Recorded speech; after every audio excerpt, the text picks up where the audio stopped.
오늘이 지나면 이제 큰 변화가 있다고 합니다. 뭐지요? 뉴스를 안 보시나요? 내일부터 이제 코로나가 일반 독감하고 똑같이 이제 취급을 하게 됩니다.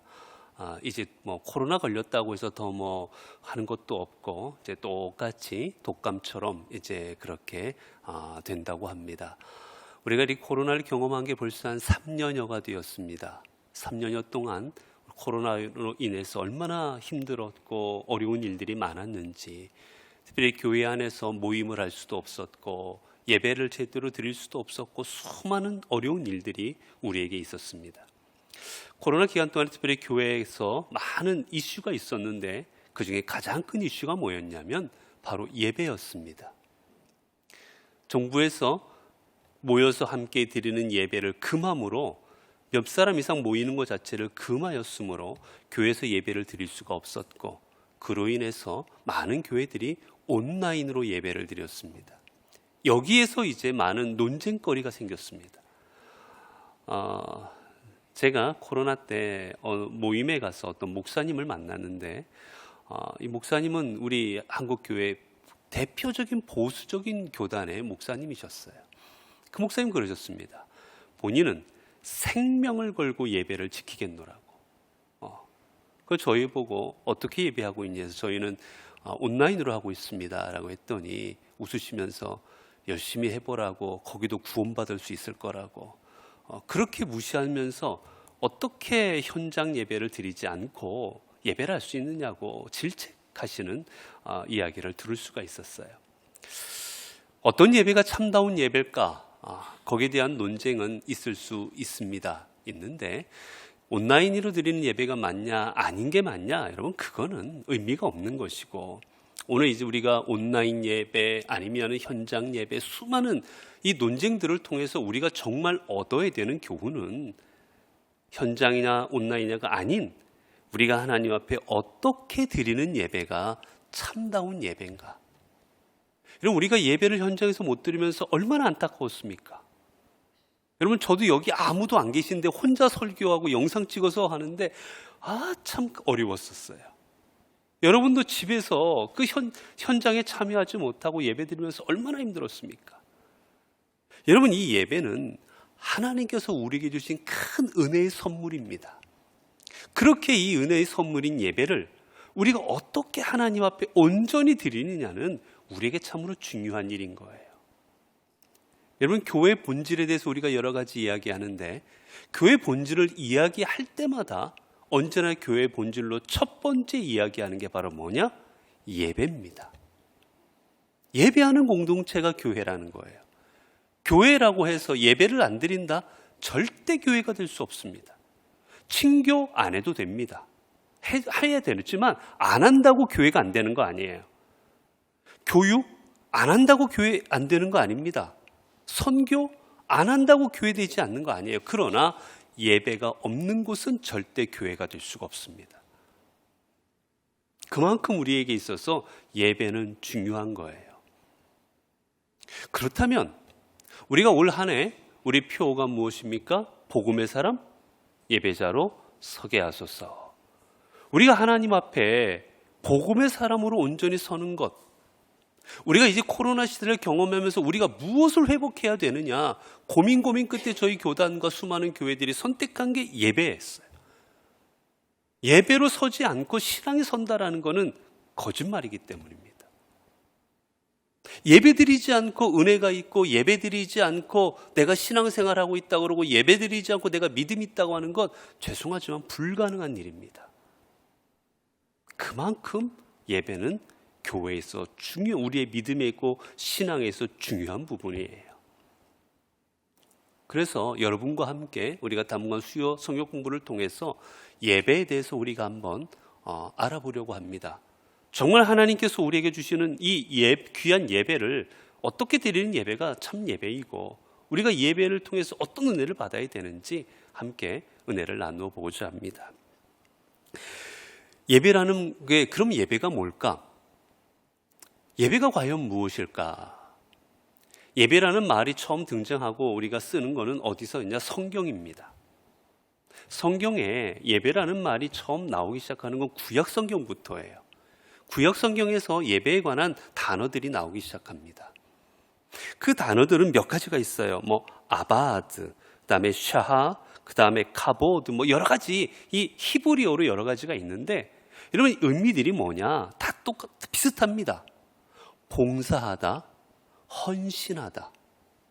예배의 본 의미가 어느 성경에서 예배라는 단어를 어떤 의미로 쓰느냐?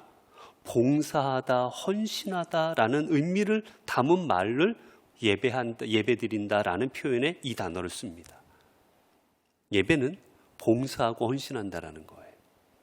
그리고 또 어떤 의미가 있느냐? 샤하라는 말에는 경배하다라는 뜻이 있습니다. 여러분 이건 경배하다인데, 여러분 우리가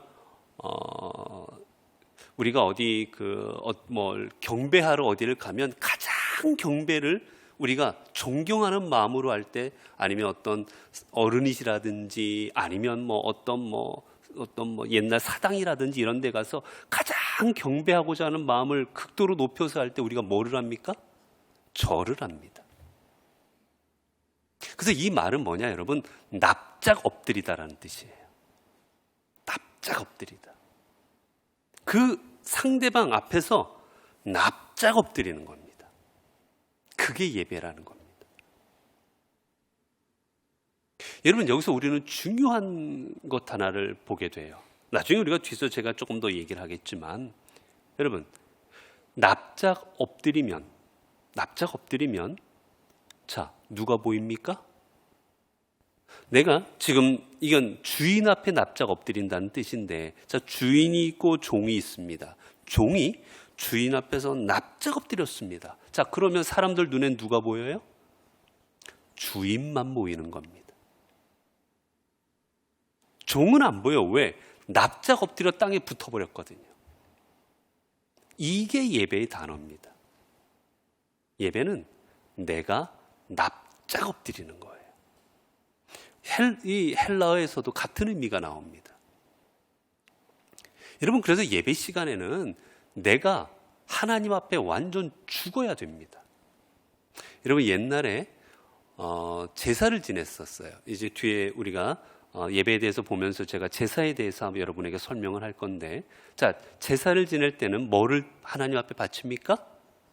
제물을 바쳐요. 자, 제물을 어떻게 산채로 하나님 싱싱한 게 좋습니다. 우리도 화로를 먹는데 주님도 싱싱한 채를 한번 드셔보십시오 하고 싱싱한 애를 살아서 뛰는 애를 올려드려요? 아니면 잡아서 올립니까? 잡아요. 잡은 녀석은 어떻게 됩니까? 죽어서 꼼짝을 안 해요. 더 심하면 각을 떠서 완전 펼쳐버립니다. 살을 다. 아무것도, 그리고 다 태워버립니다. 보이지를 않는 거예요. 여러분, 재물은 보이지 않게 돼요. 누가 드러나는 겁니까? 경배 받으시는 하나님만 드러나는 거예요. 이게 예배입니다. 예배의 핵심입니다. 우리가 주일날, 오늘은 우리가 성경 공부라 좀 하지만, 여러분 주일날 그렇게 예배 드릴 때 주일 예배를 통해서 온전히 드러나야 되는 대상은 누굽니까? 하나님이에요. 여러분, 예배를 통해서 목사가 드러난다? 큰일 납니다. 목사가 하나님 앞에 심판받아요. 여러분, 대통령이 어떤 행사에 참여했는데 밑에 있는 부하 직원이 자기가 그 시간 내내, 행사 내내 마이크 붙잡고 떠들어요. 그러면 어떻게 되겠습니까? 대통령이 냅두겠어요? 대통령 앞에도 걸어 못 가는데 잘라버리지. 여러분, 하나님 앞에서 절대 목사는 드러나면 안 됩니다.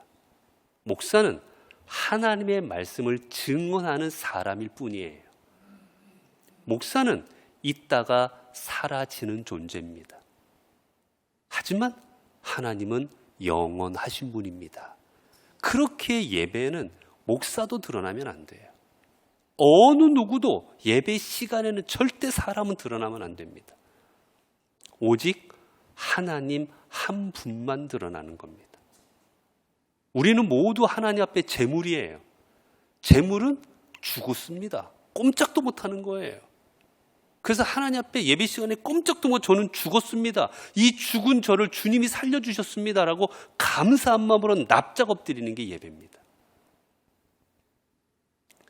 근데 오늘날 우리 예배는 현대적인 예배라 그래서 많이 순서들이 변화하다 보니까 우리가 사실은 예배 시간에 자꾸 사람이 드러나는 예배가 되려고 합니다. 그러나 하나님께서 우리에게 주신 예배의 본질은 그게 아니고 사람은 절대 드러나지 않는 것. 여러분, 그렇기에 초창기에, 여러분 우리 종교개혁이 있었을 때 초창기에는 얼마나 심하게 했느냐. 캐톨릭은 너무 상징 같은 거를 중요시하다 보니까 온 성당 안에 온 상징들을 붙여놓고 해서 하나님보다 어떻게 보면 상징이 더 드러나게 해버렸어요. 그 종교개혁자들이 그거를 보고는 어떻게 하나님이 드러나야지 자꾸 상징들을 쓰느냐 해서 교회 안에 있는 상징들을 다 없애버립니다. 그래서 사실은 개신교에 오면 상징들이 많이 안 걸려 있어요. 캐톨릭에 가보십시오. 십자가, 무슨 모자이크, 벽화 엄청나게 안에 많이들 해놓지 않습니까? 그러나 개신교는 종교개혁 출발 자체가 오직 하나님, 솔리 데오, 오직 하나님께만 영광 돌리고 하나님만 드러나야 된다는 개념 하에 우리 종교개혁이 일어났기 때문에 교회 안에 다 없애버려. 죄송하지만 초창기에는 십자가도 못 걸게 했습니다. 십자가를 통해서 사람들이 십자가를 보고 하나님을 안 보고 자꾸 십자가에 더 관심 갖는다고 초창기에는 십자가마저도 교회에서 못 달게 했습니다. 이게 바로 하나님께서 우리에게 주셨던 예배의 본질적인 의미인 거예요.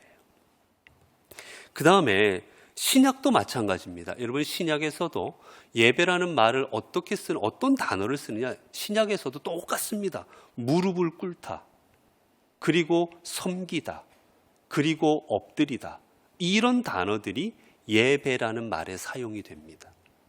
오늘 나오는 예배라는 말도 마찬가지 그 단어들이에요.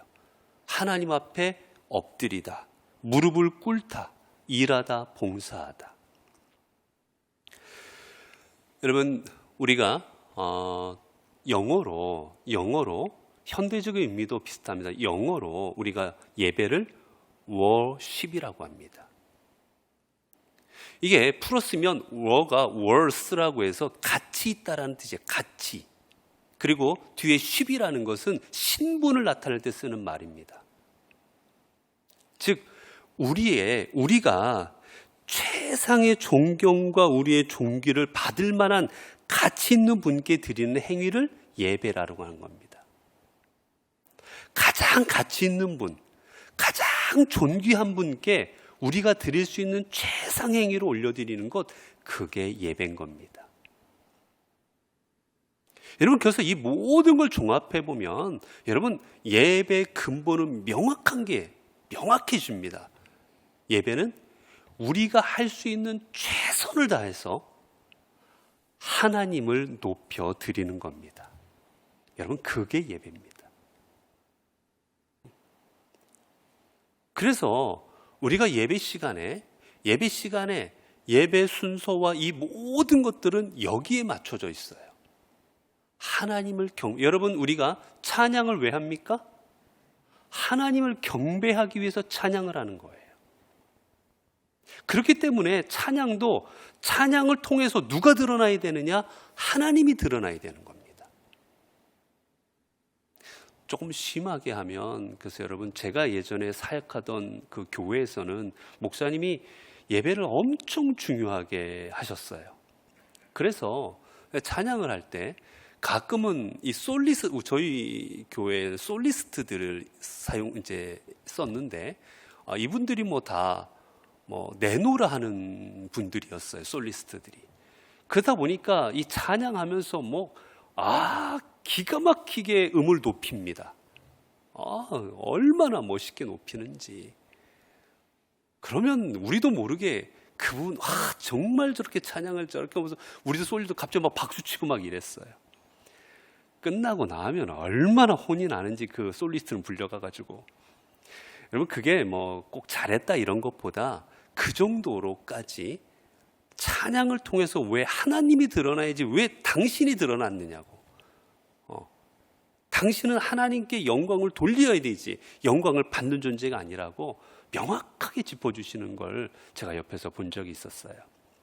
여러분, 우리가 앞으로 예배를 드릴 때 꼭 기억하시기 바랍니다. 성경에서 말하는 예배는 오직 하나님께 영광 돌리는 것, 오직 내가 할 수 있는 최선을 다해서 하나님을 높여드리는 것. 여러분, 그래서 예배 시간에 올 때는 뭐랬으면 최선입니다.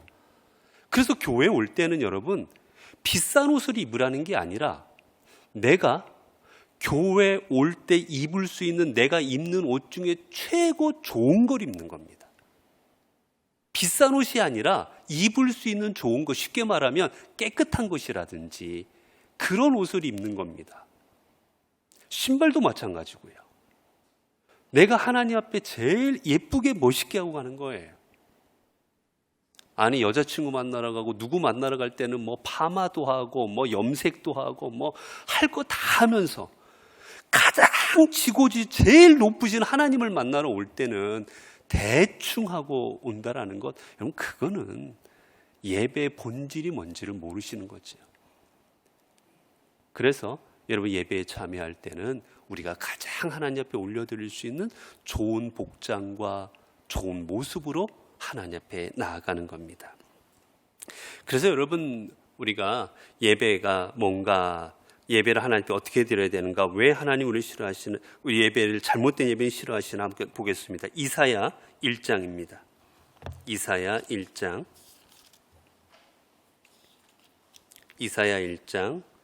10절에서 17절. 우리의 가식적인 예배를 하나님께서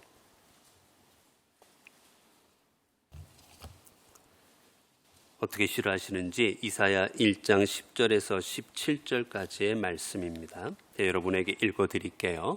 함께 보겠습니다. 너희 소돔의 관원들아, 여호와의 말씀을 들을지어다. 너희 고모라의 백성들아, 우리 하나님의 법에 귀를 기울일지어다. 여호와께서 말씀하시되 너희의 무수한 재물이 내게 무엇이 유익하뇨? 나는 숫양의 번제와 살찐 짐승의 기름에 배불렀고 나는 숫송아지나 어린 양이나 숫염소의 피를 기뻐하지 아니하노라. 너희가 내 앞에 보이러 오니 이것을 누가 너희에게 요구하였느냐? 내 마당만 밟을 뿐이니라. 헛된 재물을 다시 가져오지 말라. 분향은 내가 가증히 여기는 바요, 월삭과 안식일과 대회로 모이는 것도 그러하니 성회와 아울러 악을 행하는 것을 내가 견디지 못하겠노라. 내 마음이 너희의 월삭과 정한 절기를 싫어하나니 그것이 내게 무거운 짐이라. 내가 지기에 곤비하였느니라.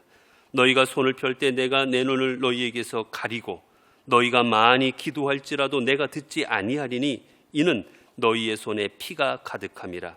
너희는 스스로 씻으며 스스로 깨끗하게 하여 내 목전에서 너희 악한 행실을 버리며 행악을 그치고 선행을 배우며 정의를 구하며 학대받는 자를 도와주며 고아를 위하여 신원하며 과부를 위하여 변호하라 하셨느니라. 여러분, 우리가 한번 누군가를 만난다고 생각해 보세요. 내가 누군가를 만납니다. 자, 누군가를 만나는데 나름 선물도 준비해 왔고 나름 뭐 비싼 데서 만나기도 하고 뭐 좋은 장소에 만난다고 쳐보세요. 그런데 그 앞에 앉아 있는 내 마음이 딴 데가 있습니다. 상대방을 향하는 마음이 그 사람을 좋아하고 존경하고 사랑하는 마음이 아니라 내 마음은 지금 딴 데가 있어서 빨리 끝내고 딴 데 갈 생각을 하고 있어요. 그러면 내 앞에서 비록 선물을 받고 비싼 데서 내가 밥을 먹고 있다 할지라도 그 선물을 받고 밥을 먹고 있는 그 분이 마음이 기쁘겠습니까? 그 마음이 딴 데가 있는 게 내 눈에 뻔히 보이는데, 좀 더 제가 자극적으로 예를 들어 볼까요? 내 남편이 나한테 선물을 갖고 왔어요. 근데 마음은 딴 여자인데 걸 내가 알고 있습니다. 그럼 내 앞에 선물 갖고 왔다고 꽃 사왔다고 내가 기쁘겠습니까? 죄송합니다. 저 인간 마음이 딴 데가 있는 걸 내가 아는데. 이거 똑같은 거예요. 예배는 아까 말씀드렸듯이 최상의 가치로 올려드리는 겁니다. 그러려면 우리는 최상의 가치가 올려드리려면 두 가지가 함께 가야 됩니다. 뭐냐? 내 마음과 내 몸이 같이 가야 되는 거예요. 그래서 먼저 우리가 중요한 게 우리의 마음입니다. 내가 하나님 앞에 어떤 마음으로 나와 있냐라는 거. 여러분이 만약에 사랑하는 사람을 만난다고 생각해 보십시오. 사랑하는 사람을 만나려면 아까 제가 교회 올 때는 최상으로 하고 그 말 안 해도 내가 사랑하는 사람을 만날 때는 얼굴도 씻고 그 다음에 옷도 제일 깨끗한 거 입고 내가 할 수 있는 최선을 다해서 그 사람을 만나는 겁니다. 그 본문이 오늘의 말씀이에요. 오늘 주님께서 뭐라 말씀하십니까? 요한복음 4장에 있는 말씀을 통해서 우리에게 예배를 이렇게 드리라고 말씀하시지요. 24절에 보면 하나님은 영이시니 예배하는 자가 영과 진리로 예배할지니라. 여러분, 그래서 우리가 예배를 그저 나와서 앉아있다고 예배드린다고 생각하면 안 돼요. 우리가 얼마나 참 예배를 잘못 드리는 건지.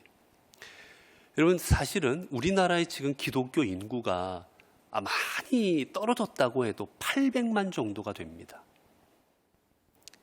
이거는 우리 통계가 아니고 나라에서 한 통계에 의하면 기독교인들 비율 대부분 정도 한 800만 정도라고 이야기를 합니다. 기독교에서 하면 1200 넘어가고요. 허수가 많아가지고. 그러나 그 나라에서 통계를 잡을 때 보면 거의 800만이 넘어갑니다. 여러분, 우리나라 인구 중에 800만 명이 교회에 다닌다면 엄청난 것 아니겠습니까? 얼마나 많은 사람들이 교회를 다니는데, 그런데 여러분, 우리 곳곳에서 벌어지는 일들을 보십시오. 요즘 주변에 일어나는 수없는 일들을 보십시오. 그곳에 기독교인들이 없겠습니까? 여러분, 어떤 일어나면 안 될 일들이 벌어지는 그곳에 800만에 속한 기독교인들이 없겠습니까? 대부분 있습니다. 제가 예전에 서울에서 목회할 때 참 안타까운 걸 봤어요. 어느 장애인들을 위한 건물이 들어오기로 되어 있었어요.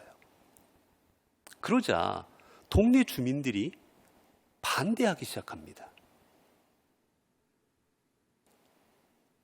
사실 다른 게 없었어요. 반대하는 이유 1번은 집값 떨어진다 했어요.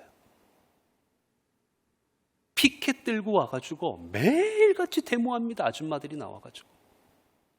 결국은 그 건물로 들어오지를 못했어요. 그런데 중요한 사실은 그 데모하는 중에 저희 교인들이 있었다라는 거예요. 여러분, 성경에서 정말 그렇게 가르칩니까? 성경에서 내 집값을 위해서 공익으로 해야 될 일들을 반대하라고 성경에서 가르칩니까?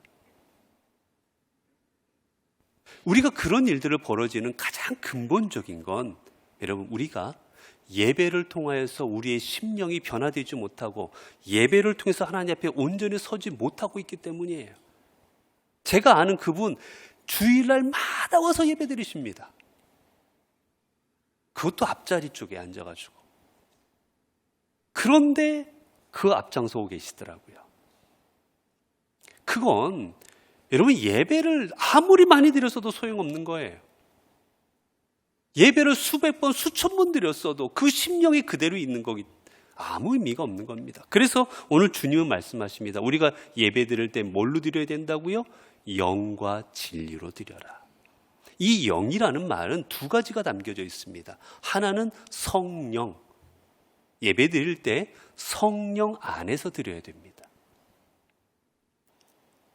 오늘도 우리가 이 자리에 모여 있는데, 여러분, 이 자리에 모인 우리들이 이 자리에 있을 수 있고, 이 자리에서 은혜 받을 수 있고, 이 자리에서 마음이 뜨거워질 수 있고, 내가 깨달음이 있다는 것은 우리 안에 성령님이 임재하셨기 때문입니다. 여러분 안에 성령님이 없으면 목사가 여기서 어떤 말을 선포해도 에휴, 이렇게밖에 안 받아들여지는 거예요. 여러분, 예수님께서 복음을 선포하셨어도 유대인들은 안 받아들입니다. 왜 그렇습니까? 성령께서 그와 심령 가운데 거하시지 않기 때문이었어요. 그러나 이방인들, 배우지도 못하고 하나님도 제대로 알지 못했던 이방인들은 복음을 받아들입니다. 왜 그렇습니까? 성령이 그 안에 있었기 때문인 거예요. 성령이 역사하셨기 때문인 겁니다. 그래서 예배 드릴 때는 우리 안에 성령이 함께 하시고 역사하셔야 됩니다. 그리고 또 하나, 이 오늘 영이라는 말엔 또 하나 단어가 마음이라는 뜻입니다. 마음. 예배는 우리의 뭘로 드리는 거예요? 마음으로 드리는 겁니다. 저도 이번에 한 달간 쉬면서 제가 인터넷으로도 예배 드리기도 하고, 그리고 직접 예배도 드려보고 또 가서도 드려보고 했는데, 여러분 여기서 있을 땐 덜한데 제가 앉아보니까 예배 드리는데 온갖 생각이 납니다. 이런 생각 저런 생각, 얼마나 집중하기가 어려운지, 마음이 딴 데 가려고 할 때가 얼마나 많은지 몰라요. 여러분 그런 마음으로 예배 시간에 앉아있어 봐야 아무 소용이 없더라고요. 내가 정말 초집중을 해서 오직 내 안에 하나님의 말씀을 받아들이고 하나님의 은혜와 사랑을 경험하고자 하는 그 심령으로 예배를 드릴 때 그게 내 마음에 와닿고 말씀이 와닿고 은혜가 있고 예배를 끝나고 나도 마음이 뜨거워지지, 그렇지 않고 예배를 드리는 아무 소용이 없더라고요. 그래서 말하는 겁니다. 영으로 예배하고, 그 다음에 진리라는 말, 진리라는 것은 주님께서 가르쳐 주신 방법대로란 뜻입니다. 우리 마음대로 예배 드리는 게 아니라 내가 이렇게 하고 싶다고 이렇게 하고 내가 저렇게 하고 싶다고 저렇게 하는 게 아니라 주님께서 가르쳐 주신 대로, 주님께서 우리에게 이렇게 예배하라 하신 대로 예배 드리는 것, 그게 하나님께서 기뻐하시는 예배라는 겁니다. 여러분 우리가 얼마나 여지까지 예배를 많이 드렸습니까? 그리고 앞으로 또 얼마나 많이 예배를 드릴 겁니까? 그런데 그 수업 많이 드리는 예배를 통해서 우리가 감동이 없고 은혜가 없고 그저 하루하루 그저 시간만 한 시간 때우는 그런 예배가 되어진다면 여러분 그게 얼마나 불행한 일이겠습니까? 여러분 그렇기 위해서 우리가 하나님 앞에 영과 진리로 예배드림으로 말미암아 어떤 예배든지 그 예배에 참여함으로 말미암아 그 예배에 참여할 때 우리에게 하나님의 놀라운 은혜가 임하여 주기를 바랍니다. 여러분 전 지금까지도 제가 몇 번을 말씀을 드렸는데 가장 제 마음을 뜨겁게 달구었던 예배가 있었어요. 죄송하지만 10,000명, 20,000명 모여서 드렸던 그런 예배가 아니었습니다. 저희 몇 명, 10몇 명 정도 되는 모여서 동그랗게 모여 앉아 드렸던 예배였어요. 그 예배는 장애인들과 함께 드렸던 예배였습니다. 이 장애 가진 분들이 정신지체 장애인도 있고 아니면 또 신체 장애인도 있고 같이 모여 있는 모임이었는데 예배 시간이 1시간 넘게 예배가 드려지는데 순서는 몇 개 없어요. 왜냐하면 이분들이 말이 더듬고 느리니까 우리가 1분 기도할 걸 이분들은 10분을 기도합니다. 그런데 그분들 말 한마디 한마디가 얼마나 정성을 다해서 예배를 드리시는지, 그 하나님이라는 단어 하나를 말하는데 얼마나 간절하게 말씀을 하시는지 제가 지금까지도 목사가 되고 지금까지도 그 예배 때 느꼈던 감격이 저에게 가장 큰 충격이었고 큰 감동이었습니다. 사랑하는 성도 여러분, 저는 우리 영포교회 모든 성도들이 우리 함께 이 감격에 동참했으면 좋겠습니다. 우리가 이제 예배를 그저 주일날만 되면 돌아오는 예배가 아니라 내가 주일을 통해서 하나님을 만나고 그 하나님이 부어주시는 은혜를 경험함으로 말미암아 매주의 예배가 내 삶을 변화시키고 내 삶을 세우는 하나님의 놀라운 은혜가 임하여지는 그런 예배로 우리가 드리는 우리 모든 성도들 되시기를 바랍니다. 기도하겠습니다. 은혜로우신 아버지 하나님, 저희들을 십자가의 은혜로 구원하셔서 저희들이 하나님 앞에 예배하는 예배자가 되게 하여 주시니 감사합니다. 하나님, 예배자가 된다는 것이 얼마나 감사한 일인데, 이것이 얼마나 큰 은혜인데 우린 이것을 깨닫지 못하고 그저 값없이 내가 돈 주고 산 것이 아니라 주님께도 주신 것으로 말미암아 내가 너무나도 소홀히 여길 때가 많았습니다. 예배에 참여한 거 그저 당연한 것이고 예배 드릴 수 있는 것도 당연한 것이라 생각하며 그저 형식적으로 예배 드릴 때가 너무나 많았습니다. 하나님, 이제는 우리가 예배를 통하여서 하나님 만나게 하옵소서. 예배를 통하여서 오직 하나님 앞에 영광 돌리고자 하는, 오직 주님 앞에 부복하는 마음으로 나아갈 때 그곳에 임자고 계신 하나님을 만나고 하나님의 음성을 듣고 나를 잡아주신 하나님의 손길을 느끼는 예배자가 되게 하옵소서. 우리 주 예수 그리스도의 이름으로 기도드리옵나이다. 아멘.